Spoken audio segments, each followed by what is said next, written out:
Hello বন্ধুরা, সবাই কেমন আছো?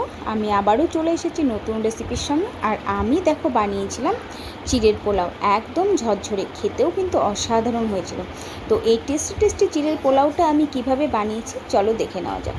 তো সবার প্রথমে দেখো আমি একটা পাত্রে চিড়ে নিয়ে নিয়েছি।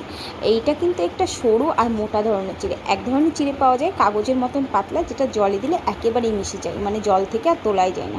তো সেই চিড়েটা দিলে আর কি চিড়ের পোলাওটা ভালো আর ঝরঝরে হবে না। তোমরা একটু মানে মোটা আর শক্ত ধরনের চিড়ে ইউজ করবে, দেখবে তাহলে ভালো হবে। তো আমি বারবার ভালো করে জল থেকে ধুয়ে নিয়েছি, আর ধুয়ে নিয়ে জলটা ভালো করে চিপে নিয়ে একটা ঝুড়ির মধ্যে জলটা ঝরাতে দিয়ে দিলাম। আর এইদিকে দেখো আমি কাঁচা বাদাম নিয়ে নিয়েছি, আর কড়াইয়ে দিয়ে সাদা তেল গরম করে তার মধ্যে কাঁচা বাদামগুলো দিয়ে ভেজে নিচ্ছি। তো বাদামগুলো ভাজতে থাক, আর তার জন্য কিছু আমি এখানে সবজি ব্যবহার করবো। তো সবজির মধ্যে ছিল পেঁয়াজ কুচি, ক্যাপসিকাম কুচি, বিনস কুচি আর গাজর কুচি।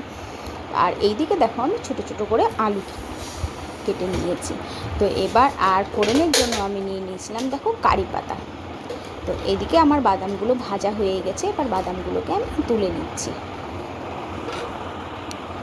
তো বাদামগুলো তুলে নেওয়ার পরে কড়াই যে সাদা তেল ছিল তার মধ্যে একটা শুকনো লঙ্কা দিয়ে দিলাম, আর সর্ষে দিয়ে দিলাম, আর কারি পাতাগুলো ফোড়ন দিয়ে দিলাম। তো এই ফোড়নগুলো থেকে যখন একটা গন্ধ, সুন্দর একটা ভালো গন্ধ বেরোতে শুরু করবে, তখন আর এর মধ্যে আমি দিয়ে দিলাম ছোটো ছোটো করে কেটে রাখা আলু।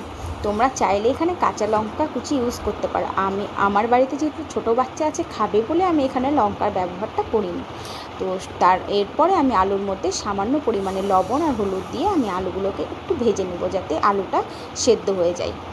এরপরে আলুটা দেখো আমার মোটামুটি ভাজার পরে আমি এখানে দিয়ে দিলাম পেঁয়াজ কুচি। এবার পেঁয়াজ কুচিটাকে দিয়ে আমি ভালো করে একটু হালকা করে ভেজে নিচ্ছি। এবার এই পেঁয়াজ কুচিটা যখন হালকা করে ভাজা হয়ে যাবে, তার মধ্যে দিয়ে দিলাম আমি যে কাটা সবজিগুলো ছিল, মানে গাজর, ক্যাপসিকাম আর বিনস। তো সেই সবজি দিয়ে আমি ভালো করে একটু মিশিয়ে নিচ্ছি। এবার সবজিগুলোও যখন একটু হালকা নরম হয়ে আসবে, তখন ওই যে চিড়েটা রেখেছিলাম জল ঝরিয়ে, তো সেই চিড়েটাই আমি এবার এর মধ্যে দিয়ে দিলাম। আমি আর এখানে লবণ ইউজ করব না, কারণ আমার আর লবণের প্রয়োজন হয়নি।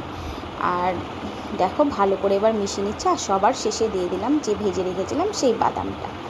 আর আমি এখানে সামান্য স্বাদের জন্য একটু মিষ্টি ইউজ করব, মানে চিনি দেব, যাতে এর টেস্টটা আরও দ্বিগুণ হয়ে যায়।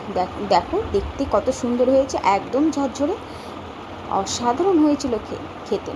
তোমাদের যদি ভালো লেগে থাকে আমার এই রেসিপিটা, তাহলে অবশ্যই একটা লাইক করে দিও। আর আমি বলবো তোমরা অবশ্যই এটাকে বাড়িতে একবার ট্রাই করো, অসাধারণ হয় খেতে। তো বন্ধুরা, আজকের এই রেসিপিটা তোমাদের কেমন লাগলো অবশ্যই জানিও। যদি ভালো লেগে থাকে তাহলে একটা লাইক করে দিও, আর আমার পেজটাকে ফলো করে আমার পাশে থাকার অনুরোধ রইল। তো আজকে এখানেই শেষ করছি, পরে আবার দেখা হচ্ছে। ততক্ষণ সবাই ভালো থাকবে, সুস্থ থাকবে আর সাবধানে থাকবে। Thank you.